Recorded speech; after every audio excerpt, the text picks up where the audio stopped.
ஆத்ம நமஸ்காரம். நம்மளுடைய அனுபவங்களை பல மாதிரியாக அவங்கக்கிட்ட பரிமாறிக்கிட்டு வர்றோம். ஏன்னா அதுதான் நேச்சுரலாக இருக்கும். சித்திரை ஒன்று நினச்ச உடனே அது ஞாபகம் வந்தோடனே அதை பற்றிய ஒரு செய்தி, நம்ம வாழ்க்கையில் நடந்த ஒரு செய்தி. நம்ம தீக்காக்காரரு, கடவுள் மறுப்பாளர், கம்யூனிசவாதி, அந்த மாதிரி இருந்த காலகட்டத்தில் எனக்கு நிறைய அமானுஷ்ய தொந்தரவுகள் இருந்தது. இந்த அமானுஷ்ய தொந்தரவுகளை எப்படி அதிலிருந்து விடுபடுறதுன்னு தெரியலை. அதுக்கான கடுமையான முயற்சியெல்லாம் கூட எடுத்து பார்த்தேன். ஒரு கட்டத்தில் அது தலைவலியாக மாறி ரொம்ப தொந்தரவாக இருந்தது. அப்போ நிறைய ட்ரீட்மெண்ட் எடுத்துக்கிட்டேன். எத்தனை வெரைட்டிஸ்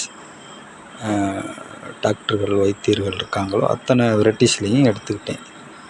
ஏறத்தாழ ஒரு 15 வருடம் அந்த தலைவலி இருந்தது. இந்த தலைவலி வந்துருச்சுன்னா ரூமில் போட்டு என்னையை பூட்டிடணும். கோமா ஸ்டேஜுக்கு போயிடுவேன். ஒரு 2-4 மணி நேரம் தூங்கி எந்திரிச்சு அப்புறமேலு எந்திரிச்சு நான் எங்கே இருக்கேன்றதை கன்ஃபார்ம் பண்ணணும். அந்த மாதிரி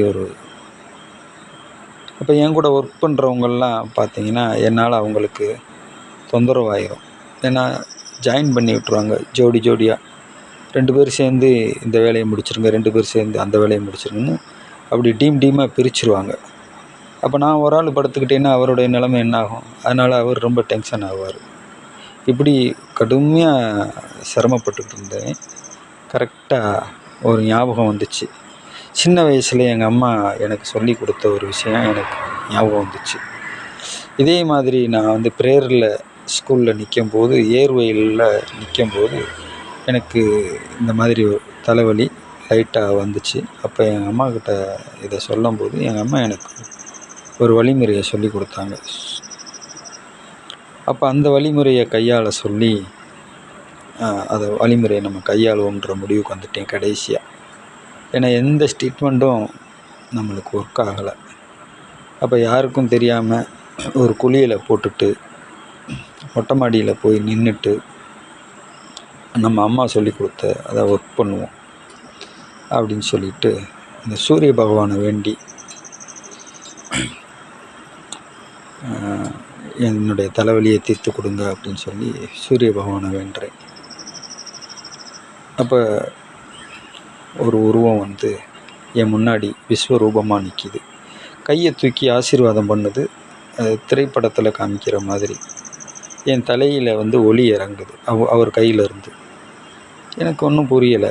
வந்திருக்கிறது யாருன்னு என்னால் புரிஞ்சுக்கிறவும் முடியலை. அப்போ இந்த சூரிய பகவானை தானே நம்ம கும்பிட்டோம், அப்போ வந்திருக்கிறது சூரிய பகவானாக இருப்பாரோ அப்படின்னு எனக்கு ஒரு சிந்தனை ஓடுது. இப்போ சூரிய பகவான்னா நம்ம எப்படி அடையாளம் காண்றது?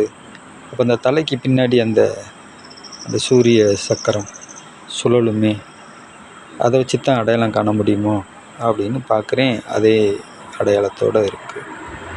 சரி, இவர் மட்டும்தான் வந்திருக்கிறாரா, வேறு யாரும் கூட வந்திருக்காங்களான்னு மனசில் தோணுது. பார்த்தா அவரோட இடது பக்கம் பார்க்குறேன். அவர் நிற்கிறாரு. அவரோட இடது பக்கம் பார்க்குறேன் கிருஷ்ண பகவான். அவர் அதே மாதிரி கையை தூக்கி ஆசீர்வாதம் பண்ணுறாரு. என் தலையில் அந்த வலி அந்த நிமிடத்துலேருந்து நீங்கிருச்சு. இப்போ நீங்கள் சிந்திச்சு பாருங்கள், என் கூட ஒர்க் பண்ணவங்க இன்றைக்கும் உயிரோடு தான் இருக்காங்க. இன்றைக்கும் என் கூட நண்பர்கள் இருக்கிறாங்க. என்றைக்காவது எனக்கு அந்த தலைவலி நான் படுத்திருக்கிறேனா அப்படின்னு நீங்கள் சிந்திச்சு பாருங்கள். அப்போ இந்த தீக்காவாக இருந்தவன் ஆன்மீகவாதியாக மாறுறதுக்கு இதுதான் காரணம். ஏன்னா நான் அனுபவப்பட்டிருக்கேன்ல, நான் எவ்வளோ அவஸ்தைப்பட்டேன்னு எனக்கு தான் தெரியும். ஒரு கடுகு கீழே விழுந்தா கூட என் தலையில் அந்த அதிர்வு தாக்கும் அந்த டயத்தில், அந்த டைமிங்கில். அதுக்காகத்தான் கதவை ரூமுக்குள்ளே போட்டு கதவை பூட்டி அப்படி தான் என்னை நான் தற்காத்துக்கிட்டு வந்தேன். அந்த தலைவலி வந்துருச்சுன்னா எல்லோரையும் வெளியே போக சொல்லிவிட்டு கதவை பூட்டிடுவேன். அவ்வளவு அவஸ்தையை எனக்கு அந்த ஒரு காட்சி, அந்த ஒரு நிமிடத்தில் எனக்கு நீங்கியிருக்கு அப்படின்னா என்னுடைய அனுபவத்துக்கு தான் நான் முக்கியத்துவம் கொடுப்பேனா, வெளியில் புறத்தில் சொல்லக்கூடிய தத்துவங்களுக்கு முக்கியத்துவம் கொடுப்பேனா? ஒவ்வொரு மனிதனுக்கும் இதுதான். அனுபவத்தை மிஞ்சினது எதுவுமே